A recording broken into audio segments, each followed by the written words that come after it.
नमस्ते प्यारे विद्यार्थियों, मेरे ऑनलाइन यूट्यूब चैनल पर आपका हार्दिक स्वागत और अभिनंदन।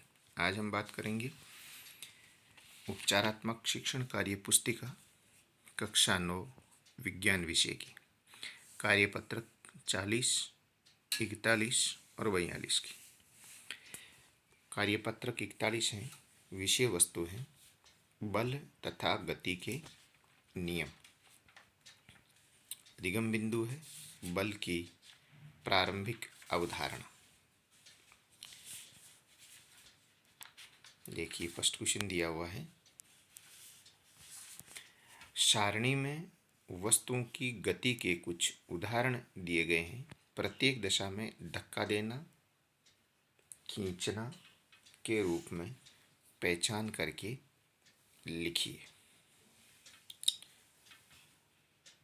स्थिति बताई गई है और स्थिति के अनुसार अपने को ये बताना है कि इसको धक्का दे रहा है या खींच रहा है या ऊपर उठा रहा है।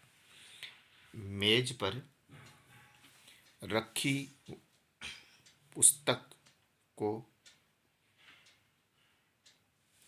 गतिशील बनाना। मेज पे रखी पुस्तक को गतिशील बनाना। ये एक टेबल है, टेबल के ऊपर पुस्तक को रखा गया है तो इसको गति प्रदान करवाना। देखिए, इसमें उठाना जो लिखा है वो गलत लिख दिया है। इसको गतिशील बनाने के लिए या तो हम धक्का देंगे और या इसको खींचेंगे, या तो हम इसको धक्का देंगे या खींचेंगे, तब ये गतिशील होगी। तो इसमें दोनों है, धक्का देना या खींचना। दूसरा है दरवाजे को खोलना या बंद करना। तो दरवाजे को खोलने या बंद करने के लिए या तो हम धक्का देते हैं या खींचते हैं। कुएं से पानी की बाल्टी को निकालना, तो ये खींचना है। चौथा है लदी हुई बैलगाड़ी को चलाना, तो बैलगाड़ी को धक्का देना होगा ये। पांचवा है किसी मेज की दराज को खोलना, तो ये खींचना होगा इसके अंदर। तो ये सामान्य क्वेश्चन है जिसमें हम किसी वस्तु को खींच रहे हैं या धक्का दे रहे हैं या ऊपर उठा रहे हैं। नेक्स्ट क्वेश्चन है, रिक्त स्थानों की पूर्ति उचित शब्द द्वारा कीजिए। किसी वस्तु पर लगने वाले धक्के या खिंचाव को बल कहते हैं। तो इस खाली स्थान में आपको बल भरना है। दूसरा है बल में खाली जगह के अलावा दिशा भी होती है। दो चीज़ दी हुई है, परिमाण या परिणाम। इसमें आपको परिमाण भरना है। तीसरा है किसी पृष्ठ के प्रति एकांक क्षेत्रफल पर लगने वाले बल को दाब कहते हैं। तो इस खाली स्थान में आपको बल भरना है। नेक्स्ट है बल द्वारा किसी वस्तु की गतिशील अवस्था या स्थिर अवस्था में परिवर्तन लाया जा सकता है। बल द्वारा यदि कोई वस्तु गतिशील है या यदि कोई वस्तु स्थिर है तो बल लगा करके हम उसमें परिवर्तन ला सकते हैं। नेक्स्ट क्वेश्चन है, कुछ डायग्राम दिए हुए हैं। इस चित्र देखकर को इसमें हमें बताना है कि बल के माध्यम से हम इसको धक्का दे रहे हैं या खींच रहे हैं या ऊपर उठा रहे हैं। देखिए, पहला है ये गाड़ी को धक्का दे रहा है, आसानी से दिख रहा है। दूसरे चित्र के अंदर बच्चे हैं, वो खेल रहे हैं, एक दूसरा के हाथ पकड़ के पीछे की तरफ ये खींच रहे हैं, तो ये खींचना है। चौथा है वो एक व्यक्ति कुछ वस्तुओं को अपने ऊपर उठा रखा है, तो ये उठाना है। तीसरा जो डायग्राम है इसमें स्पष्ट डायग्राम नहीं दिखाई दे रहा है, फिर भी ये शायद खींच ये धक्का देना है। इसमें ये क्या कर रहा है, ये धक्का दे रहा है इसको। चित्र है वो स्पष्ट नहीं है, लेकिन ऐसा लग रहा है कि ये बच्चा है और किसी वस्तु को धक्का दे रहा है, तो तीसरे में आप इसमें धक्का देना लिखेंगे। ये था कार्यपत्रक 40। अब हम बात करते हैं कार्यपत्रक 41। विषय वस्तु है बल तथा गति के नियम। अधिगम बिंदु है संपर्क और असंपर्क बल। संपर्क और असंपर्क बल। देखिए, संपर्क बल होता है किसी वस्तु के संपर्क में आना, और असंपर्क बल होता है किसी वस्तु के संपर्क में नहीं आना। दोनों स्थितियों में भी धक्का लग सकता है, खिंचाव हो सकता है, ऊपर उठ सकता है। इसके आधारित कुछ क्वेश्चन है वो हम देखेंगे। यह है, निम्न वस्तुओं उनके बढ़ते वजन के आधार पर 1 से 5 अंक दीजिए। सबसे भारी वस्तु को 5 अंक देना है। कुछ वस्तुओं के डायग्राम और नाम लिखे हुए हैं, हमें उनको अंक भार देना है। जिसका भार सबसे ज़्यादा है उसको 5 अंक देना है। तो सबसे ज़्यादा भारी है इसमें रेफ्रिजरेटर है, इसको 5 अंक देना है। उसके बाद मेज, टेबल दे रखी है ये, उसके बाद ये भारी है, उसको 4 अंक देना है। पुस्तक है, उसको 3 अंक देना है। पेन है, उसको 4 अंक देना है, 2 अंक देना है। और कागज़ है, उसको 1 अंक देना है। बड़ा साधारण सा क्वेश्चन है।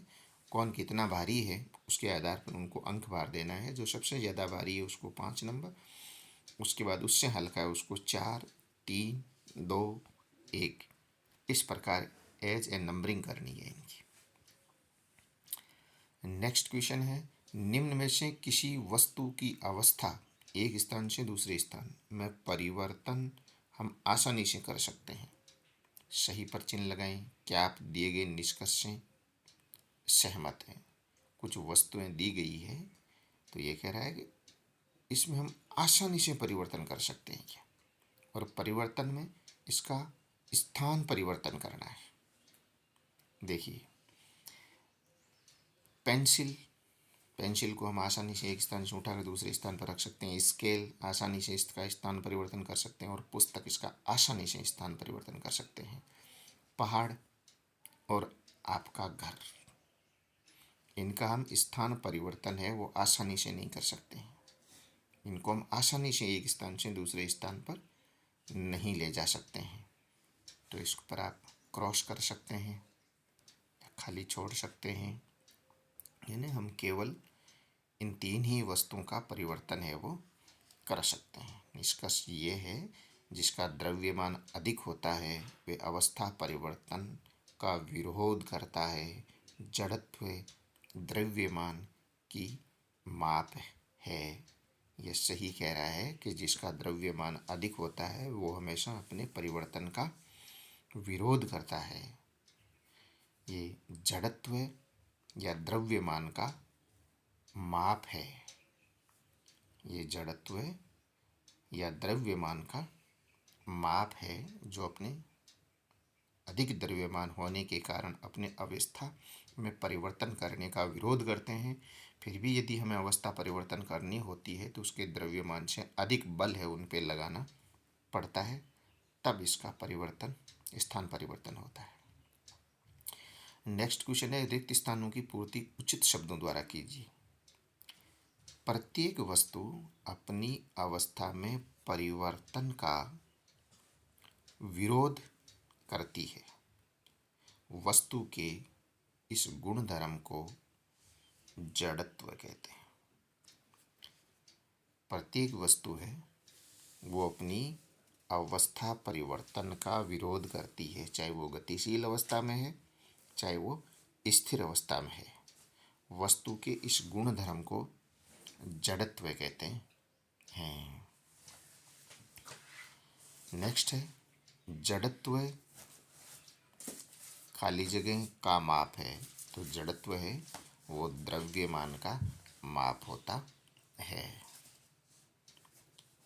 जड़त्व है वो द्रव्यमान का माप होता है। नेक्स्ट है, गतिशील वस्तु भी अवस्था में परिवर्तन का विरोध करती है। क्या गतिशील वस्तु भी परिवर्तन का विरोध करती है? तो बिल्कुल, गतिशील और स्थिर दोनों अवस्थाओं में वस्तु है वो अपने परिवर्तन का विरोध करती है, क्योंकि जो वस्तु स्थिर अवस्था में है वो हमेशा स्थिर अवस्था में रहना चाहती है, और जो वस्तु गतिशील अवस्था में है वो हमेशा गतिशील अवस्था में रहना चाहती है, और वो उसी ही अवस्था में रहती है जब तक जड़त्व से अधिक उसके कोई बाह्य बल नहीं लगता है। तो इसमें भी आपको हाँ लिखना है। नेक्स्ट है, खड़ी बस अचानक चलती है तो हम पीछे की ओर किस गुणधर्म के कारण झुक जाते हैं? बस खड़ी है और अचानक से बस से वो रवाना हो जाती है तो हमें पीछे की तरफ है वो धक्का लगता है। ये गतिशील जड़त्व का उदाहरण है। क्यों होता है ऐसा? क्यों हम भी स्थिर अवस्था में है, बस भी स्थिर अवस्था में। यदि बस गति करने लग जाती है तो हम पीछे की तरफ जाते हैं। वास्तव में ये होता है कि हम पीछे की तरफ नहीं जाते हैं, बस आगे की तरफ चली जाती है, क्योंकि हम स्थिर अवस्था में है और बस है वो गतिशील अवस्था में आ जाती है, और हम अचानक है वो गतिशील अवस्था में नहीं आ पाते हैं। इसके कारण हमें पीछे की तरफ धक्का लगता है, तो ये जड़त्व के कारण होता है। नेक्स्ट है, चलती हुई बस अचानक रुकती है तो हम आगे की ओर किस गुणधर्म के कारण झुक जाते हैं? तो ये भी जड़त्व के कारण होता है, क्योंकि चलती हुई बस में हम भी गतिशील हैं, बस भी गतिशील है, बस अचानक रुक जाती है और हमारा शरीर है वो गतिशील अवस्था में रहता है, इसीलिए हम आगे की तरफ झुक जाते हैं। वास्तव में ये होता है कि हम तो पहले वाली गति के अनुरूप आगे गति करते रहते हैं और बस अचानक रुक जाती है, जिसके कारण हमें झटका लगता है। तो ये जड़त्व के कारण होता है। इसी कारण जड़त्व दो प्रकार का होता है, गतिशील जड़त्व और स्थिर अवस्था का जड़त्व। नेक्स्ट क्वेश्चन है, न्यूटन की गति का प्रथम नियम जड़त्व पर आधारित है, उचित शब्दों में रिक्त स्थानों को भरें। जब कोई वस्तु स्थिर अवस्था में है तो स्थिर अवस्था में ही रहेगी जब तक उस पर बाह्य बल न लगाया जाए। तो आपको स्थिर अवस्था भरनी है इसमें। यदि गतिशील अवस्था में है तो वो गतिशील अवस्था में ही रहेगी जब तक उस पर कोई बाह्य बल नहीं लगाया जाए। तो ये न्यूटन की गति का प्रथम नियम है। इसको न्यूटन की गति के प्रथम नियम को जड़त्व का नियम भी कहते हैं, और बहुत सिंपल है। परीक्षा के दृष्टिकोण से बहुत बार पूछा जाता है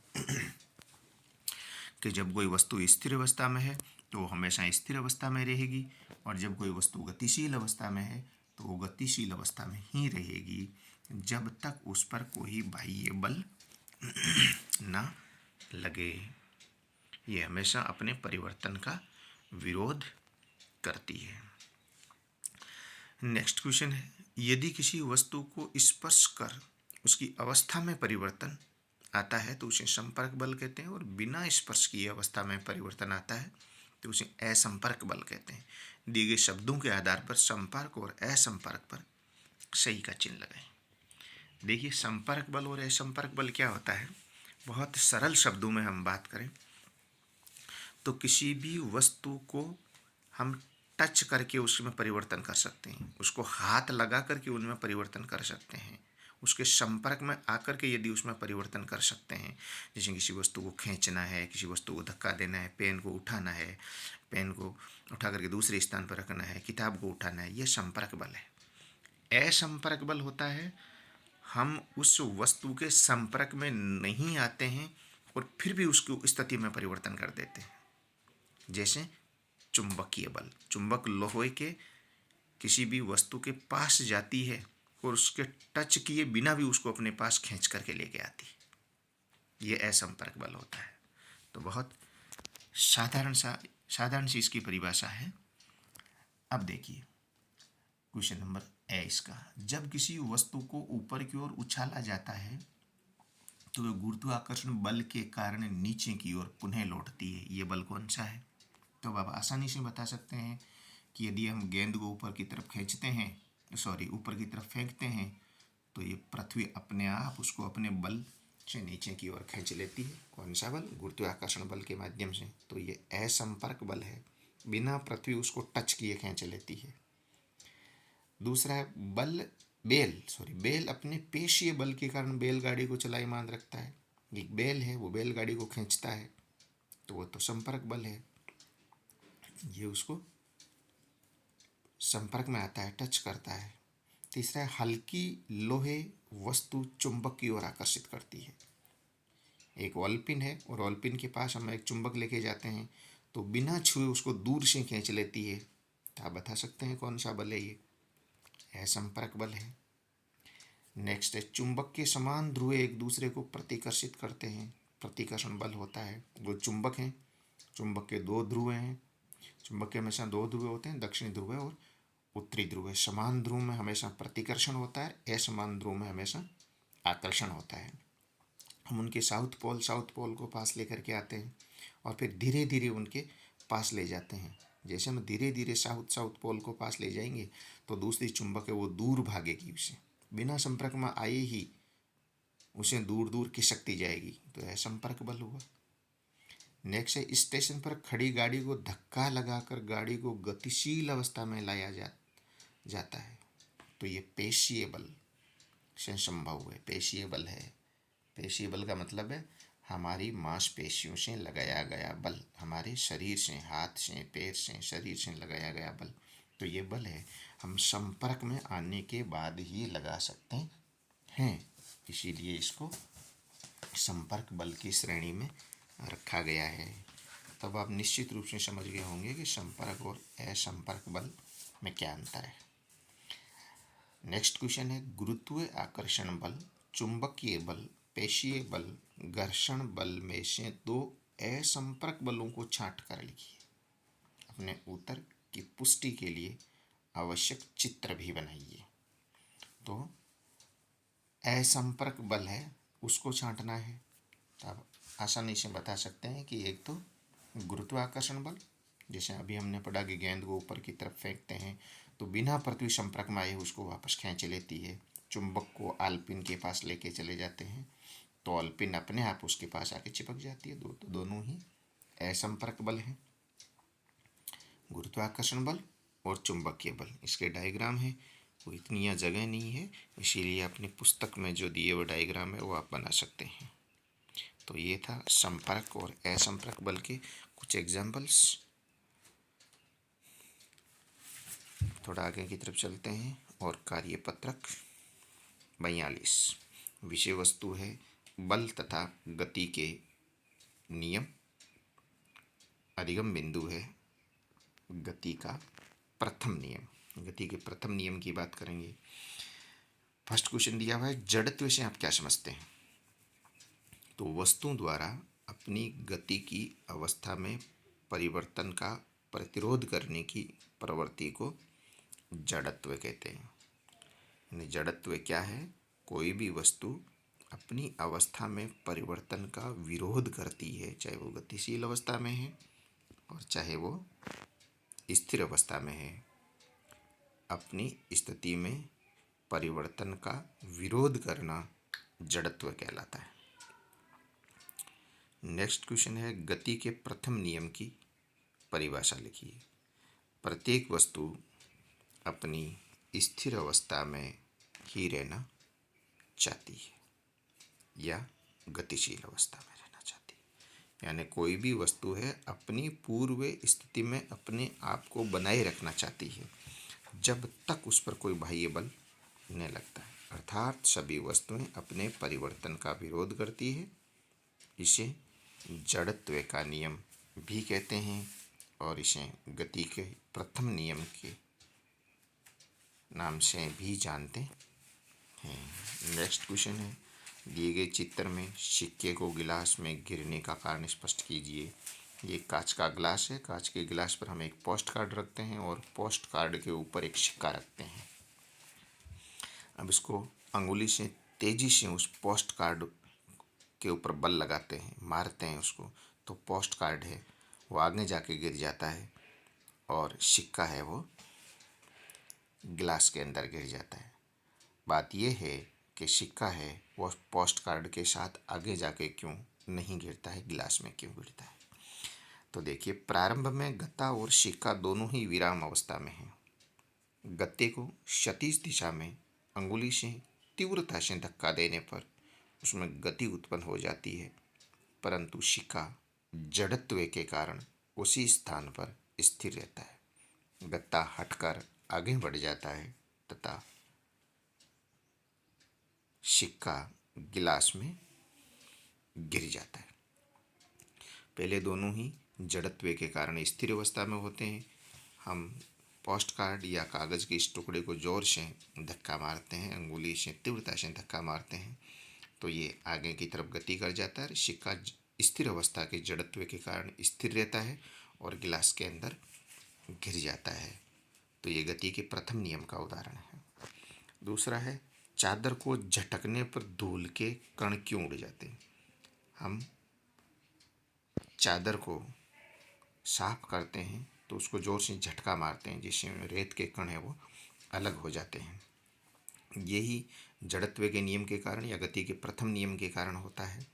देखिए, चादर को झटकने पर चादर गति कर जाती है, परंतु धूल के कण अपने स्थान पर स्थिर रह जाते हैं, जिससे झटका देने पर रेत के कण चादर से अलग हो जाते हैं।